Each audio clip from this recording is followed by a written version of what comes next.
Screaming Karen takes my airplane seat, but she didn't expect what happened next. The moment I stepped onto that plane, I could feel it. One of those days where something is about to go wrong, you know the kind. The air feels heavier, people are already irritated, and the universe seems to be warming up for a performance. I had just come off a brutal week of work, barely slept, and all I wanted was my assigned aisle seat, my headphones, and silence at 30,000 feet. That was the plan. It was a good plan. Unfortunately, Karen had other ideas. I reached my row, glanced down at my boarding pass, and stopped. Someone was already sitting in my seat, mid-40s, perfect haircut.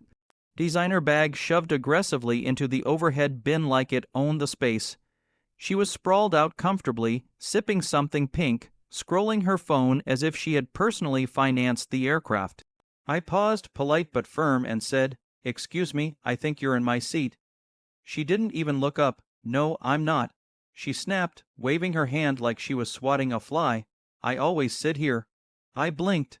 Always on this specific plane, on this specific flight, I checked my boarding pass again, just in case reality had changed while I wasn't looking. Same row, same seat number, same reality. I tried again, calm. "My boarding pass says this seat." That's when she looked up, slowly, deliberately, like she was deciding how loud she wanted to be. "Well," she said, raising her voice just enough for nearby passengers to hear, "I already sat down and I'm not moving. You can find another seat." There it was. The entitlement, the confidence of someone who had never been told no. A few heads turned. A couple nearby passengers shifted uncomfortably. Everyone recognized the situation. Nobody wanted to be involved. I took a breath. This wasn't my first rodeo with people like her. "I paid for this seat," I said evenly. "I'm just asking you to move to yours." Her face twisted into something between outrage and triumph. "Unbelievable," she announced loudly. "Men like you always think you can boss women around. I asked for this seat at the gate. They said it was fine. That was a lie, a sloppy one. Gate agents don't give permission to steal assigned seats." But she said it with such confidence that a man across the aisle actually frowned at me, like I was the problem. Karen leaned back, crossed her arms, and smirked. She had decided. This was her seat now. I could have argued. I could have raised my voice. I could have demanded a flight attendant immediately. But I didn't. Instead, I smiled slightly, stepped aside, and said, "No problem, I'll let the crew handle it." That's when she laughed. Actually laughed. "Good," she said, "because I'm not moving." The flight attendant arrived a moment later, young and clearly exhausted before the flight had even taken off. I handed her my boarding pass. She didn't need to, apparently. "He's trying to steal my seat," Karen said instantly, pointing at me like I was a criminal. I was here first. The attendant glanced at the seat number, then at Karen. "Ma'am, may I see your boarding pass?" Karen scoffed. I put it away. "This is ridiculous." I told him they approved it. Approved it again. The attendant's smile tightened. She asked again. Karen rolled her eyes dramatically and began digging through her bag, taking her time, sighing loudly, making a show of how inconvenienced she was. Finally, she produced a boarding pass and shoved it forward. "Wrong row, wrong seat, not even close." The attendant looked at it, then back at Karen. "Ma'am, your seat is actually in row 20. 7, middle." Silence, thick, delicious silence. Karen's face went red, then pale, then red again. "No," she snapped. "That's unacceptable. I can't sit in a middle seat. I get anxious. He can sit there." The attendant shook her head. "Sir has the correct boarding pass for this seat." Karen's voice rose. "I am not moving. This is discrimination. I want to speak to someone in charge." People were watching now, phones subtly angled. The man across the aisle suddenly avoided eye contact. The attendant calmly said she would get the lead flight attendant and walked away. Karen leaned toward me and hissed, "You think you've won? I know how this works." She was right about one thing. I knew how this worked too. What Karen didn't know, what she couldn't possibly know, was that this flight, this airline, and this little power play were about to become the worst mistake she'd made all year. And we hadn't even left the gate yet. Karen sat there like a queen guarding stolen territory, chin lifted, arms crossed, radiating the confidence of someone who had bullied her way through life without consequences. Around us, the plane hummed with tension. Boarding had stalled. People were watching openly now, irritation growing by the second. She thrived on it. Attention was oxygen. The lead flight attendant arrived, older, sharper, the kind of professional who'd seen every variation of nonsense 30,000 feet above the ground. She listened quietly as the first attendant explained. Then she turned to Karen. "Ma'am, please gather your belongings and move to your assigned seat." Karen let out an exaggerated laugh. "No, I paid for comfort." "He didn't. I'm already settled." The lead attendant didn't flinch. "That seat is not yours." Karen leaned back harder, gripping the armrests like she was anchoring herself to the aircraft. "Then you'll have to remove me." There it was, the challenge, the line she thought no one would cross. The lead attendant nodded once, calm, professional, very well. She turned and walked away without another word. Karen smirked. "See," she whispered smugly, "they always back down." She was wrong. 2 minutes later, the captain's voice came over the intercom. Polite, neutral, deadly, he announced there would be a brief delay due to a seating issue that needed to be resolved before departure. Every passenger groaned, every eye shifted to our row. Karen's smirk faltered. Moments later, airport security boarded the plane, not airline staff, not customer service, actual security, the kind with badges, posture, and zero tolerance for nonsense. They stopped right at our row. "Ma'am," one officer said calmly, "you are occupying a seat that does not belong to you. You've been asked multiple times to move. Please stand up."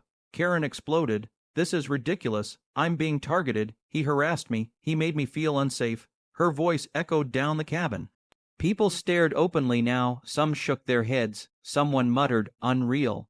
The officer didn't react emotionally. He simply asked, "Do you have proof of harassment?" Karen opened her mouth, closed it. Opened it again. He looked aggressive. "That was it. That was her evidence." The officer turned to me. "Sir, did you harass this passenger?" "No." I said calmly. "I asked her to move out of my assigned seat." The officer nodded and turned back to Karen. "Ma'am, stand up now." Karen grabbed her bag. "I'm calling my lawyer." She shouted, "You can't do this." "Yes, we can," the officer replied. "And if you don't comply, you'll be removed from the aircraft." That's when reality finally hit her. She stood up abruptly, knocking her drink over, pink liquid splashing onto the seat she'd fought so hard to steal. Gasps rippled through the cabin. The officer stepped aside as she yanked her bag down, struggling awkwardly as gravity reminded her she wasn't as graceful as she imagined. As she stepped into the aisle, the officer stopped her. "Ma'am, please wait." Her face drained of color. "What now?" "We'll need you to exit the aircraft." "What? No, I'm just moving seats." The officer shook his head. "You caused a delay, refused crew instructions, and made false accusations. You're no longer cleared to fly today." Silence, absolute silence. Then Karen screamed, a full meltdown. "You can't do this. I have plans. I paid for this flight." Passengers stared as she was escorted off, still shouting, still threatening lawsuits, still convinced she was the victim. Someone actually clapped, quietly at first, then more joined in. The door closed behind her. The lead flight attendant turned to me and gestured to the seat. "Sir, thank you for your patience." I sat down, buckled in, put on my headphones. As the plane finally pushed back from the gate, I noticed something Karen never would have. The seat she'd been assigned wasn't just a middle seat. It was on a later flight, fully booked, no upgrades, no exceptions. What she didn't expect, what she couldn't understand, was that rules don't bend for volume, they bend for reason. And when you cross the line in public, consequences tend to arrive with witnesses. But the story didn't end there. Because while Karen was throwing a tantrum in the terminal, trying to salvage her sense of superiority, someone else was already documenting everything she'd just done.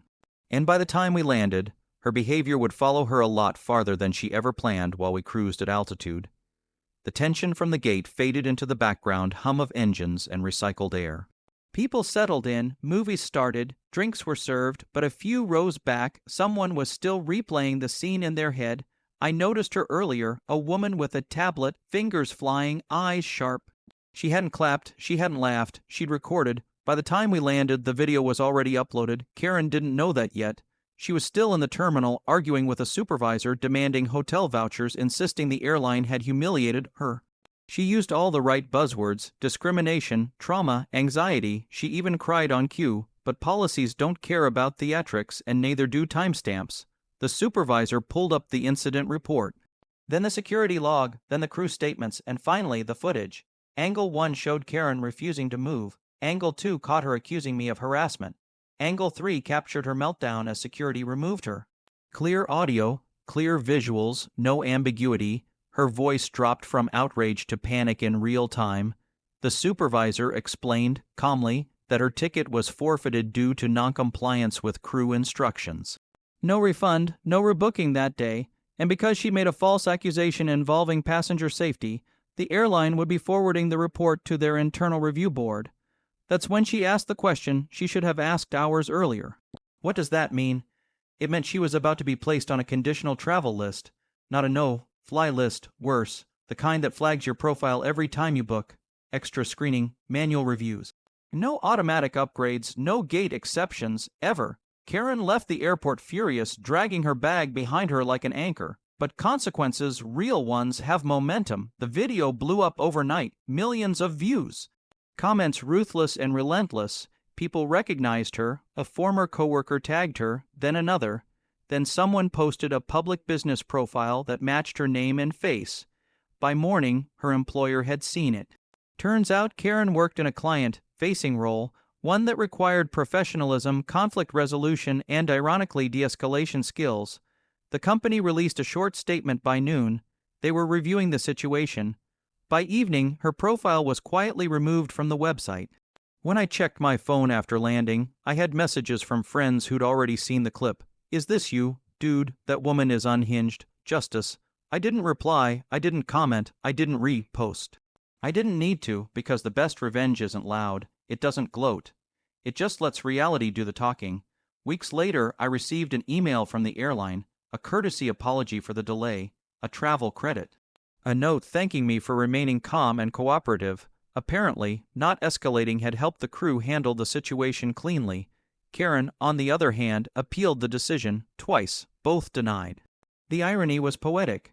She tried to steal comfort, steal authority, steal a seat that wasn't hers, and in doing so, she lost far more than a flight. She lost control of the narrative, and that's the part people like her never expect. Because when entitlement meets documentation, the outcome is permanent. Next time you're on a plane and someone tells you to just sit somewhere else, remember this: seats are assigned, rules are real. And cameras are everywhere. Karen learned that lesson the hard way, at 30,000 feet in front of everyone.